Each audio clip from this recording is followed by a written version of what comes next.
Միհրան Մաղսուդյանի հետ։ Պարոն Մաղսուդյան, ձեր ընկերները դատարանի բակում կատակում էին նոր կապված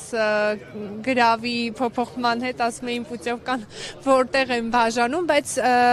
ես նաև տեղեկացա, որ ձեր նկատմամբ դատարանը հայց է ներկայացրել, բայց ոչ այս դրվագով, Պաշտպանության նախարարությունն է դիմել դատարան, ձեր նախկին կառույցն եք դուք իրականացրել, հիմա պահանջում են վերադարձ է գումարի, դա կապված է եղել, եթե ես չեմ սխալվում, Ազատի Զորամասի կացարանի հրդեհի դեպքի հետ, դուք դրանից հետո ազատվեցիք պաշտոնից, քանի որ տվյալ կորպուսում էիք աշխատում, նախ կասեք ըստ էության հայցը ինչի հետ է կապված։ Այդ հայցը կապված է այն բանի հետ, որ հետ ուսումնական Մոսկվայում գլխավոր շտաբի ակադեմիան սովորելուց եմ եղել, դատարան են դիմել։ Ես 23 թվականին Ազատի դեպքից հետո հոսպիտալում պարկած եմ եղել, ինձ անօրինական պաշտոնից ազատել են։ Անօրինական պաշտոնից ազատելուց հետո ես դիմել եմ դատարան, Առաջացյան դատարանում, չգիտեմ, Պապիկյան Սուրիկի ես չեմ կարող իրեն ասեմ պաշտպանության նախարար, ես իրան ընդհանրապես կասեմ ուսուցչի թեթև ձեռքով, ես թեթև ձեռքով Առաջացյանում դատս պարտվել եմ եւ դրանից հետո իրենք են հայցադիմում ներկայացրել, որ հետ ուսումնական Մոսկվայում սովորելու 4.5 միլիոն գումարը ես պետք է պարտավորված եմ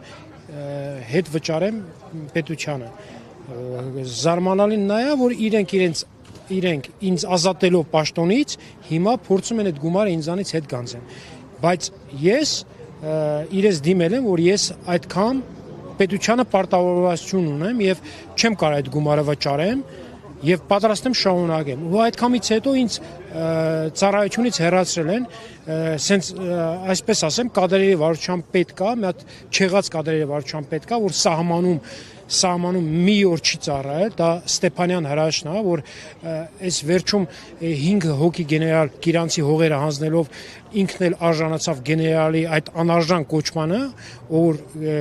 կրում այդ ուսադիրները, գալու է ժամանակը, որ ինքը պատասխանա տալու իր արարքի համար եւ իր ներկայացրած այս պաշտպանության նախարարի հետ միասին համատեղ մի հատ պլան մշակեցին, այդ պլանով ինձ պաշտոնից ազատելու համար, որը որ կապ չուներ ոչ մի բանի հետ, ես հոսպիտալում պարկած ինձ պաշտոնից հեռացրեցին եւ հիմա փորձում են այդ գումարը գանձել ինձանից։ Ես 19-ից 21 թվականն եմ սովորել, 19-20 թվականի պատերազմում էլ կամավոր հետ եմ եկել, մասնակցել պատերազմին, հետ վերադարձել Մոսկվա շարունակել ուսումս։ Հասկանամ հայցի հիմքում ինչն է, դուք գնացել եք, ուսումը ստացել եք, եկել եք, վերադարձել եք հայրենիք, դուք մասնավորապես, որ դուք չեք դիմում գրել դուրս գալ զորքերից։ Հենց հարցը դա է, որ մեր պետության մեջ արդարադատություն չկա, Առաջացյանում դատավորը մերժել է իմ հայցը, հիմա այդ ամեն ինչից հետո իրանք են փորձում ինձանից պահանջեն գումարը։ Եթե ես առաջի օրից եմ ասել, որ այստեղ այս գործով մեր Հայաստանում արդարադատությունը բռնաբարված վիճակում է։ Դրա համար մենք գտնվում ենք այստեղ, այսօր այս դատարանում քարշ են գալիս։ Պարոն Մաղսուդյան, Իրանցի սահմանազատումից նաև խոսեցիք, Նիկոլ Փաշինյանն էլ էր անդրադարձել դրան միջազգային ատյաններում, նշել էր, որ 2024 թվականի ապրիլին հասել էինք մեր պետության եզրագծին եւ եթե չկատարեին այդ քայլը, խոսքը սահմանազատման եւ սահմանագծման մասին է, մենք կորցնելու էինք մեր պետականությունը, անդրադարձել էր նաև Բագրատ Սրբազանին, Սրբազան պայքարին, նշելով, որ եկեղեցու բարձրաստիճան հոգեվորականը սկսել էր մի շարժում, որը ըստ էության կոնֆլիկտի շարունակությունն էր, Ղարաբաղյան հարցը նկատի ուներ եւ նաեւ դեմ էին, ասում է, սահմանազատմանն ու սահմանագծին։ Այդ շարժումը եթե Բագրատ Սրբազանը չէր սկսել, մնացած հողերն էլ պետք է հանձնվեր։ Այդ շարժումը ընդհակառակը կայնացրեց այդ մնացած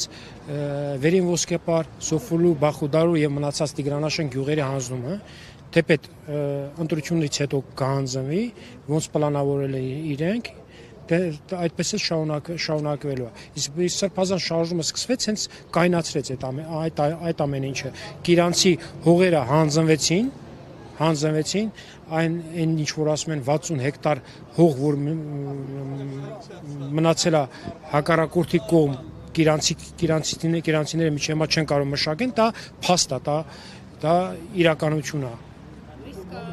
ձեզ ինչու սահմանազատումն ու սահմանագծումը այս պահին չի շարունակվում, եթե օրինակ այն մարդիկ, ովքեր խանգարում էին ըստ իշխանությունների, հիմա կամ կալանավայրում են, կամ տարբեր խափանման միջոցներ են կիրառվել։ Խանգարողները Բագրատ Սրբազաններ, մենք ենք եւ մնացածները,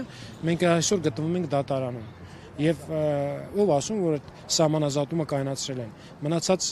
սահմանազատման խնդիրները շարունակելու են։ Ես ասում, հանձնվելու է մնացած գյուղերներ, մնացած սահմանազատումներն են իրանք անելու են, հասնելու են իրենց նպատակին։ Իդեպ մայիսի 28-ին Հանրապետության հրապարակում զորահանդես է լինելու մեր ունեցած նոր գնված սպառազինությունն են ցույց տալու։ Չեմ կարող ասեմ, ցուցադրեն կտեսնենք ինչ են ցուցադրում։